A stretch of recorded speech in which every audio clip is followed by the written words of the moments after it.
gas tank. Some dirt in there.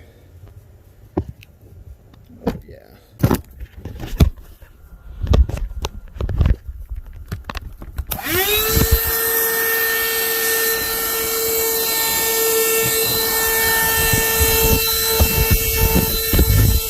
So, when applying this little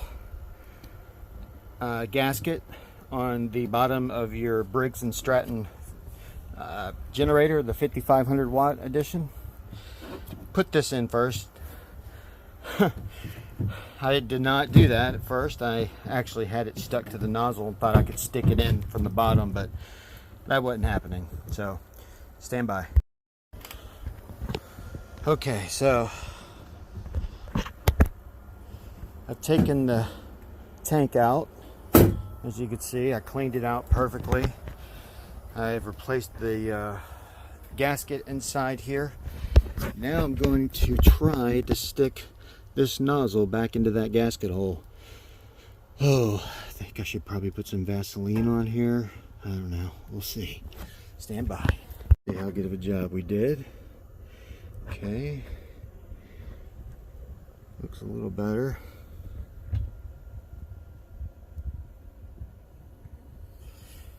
Oh well, let's do it. Alright. I couldn't video this, but what I had to do to get that back in its hole was take this screwdriver, apply force right here, grab the other side, and just pull it towards me. And that just popped it right back in there with a little Vaseline. Lubed it right up, went in very nice. Alright, let's put some fuel and see if it works now. Alright, moment of truth. I put a little fuel in there. Let's see what happens. Let's see, make sure the bleeder's on. Make sure I can get fuel. Hopefully that'll get a nice little flow. Let's flip that to on. Alright, let's see if it fires up. I haven't fired this up a couple, maybe a year. Alright, we'll put the phone down so I don't lose it.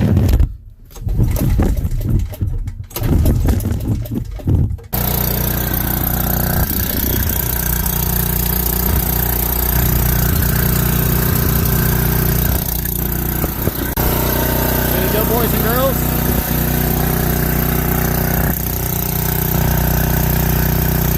That's holding tight.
Don't forget to check out bigbopper.myshopify.com for the most powerful PCP air rifles in the world. Look forward to hearing from you.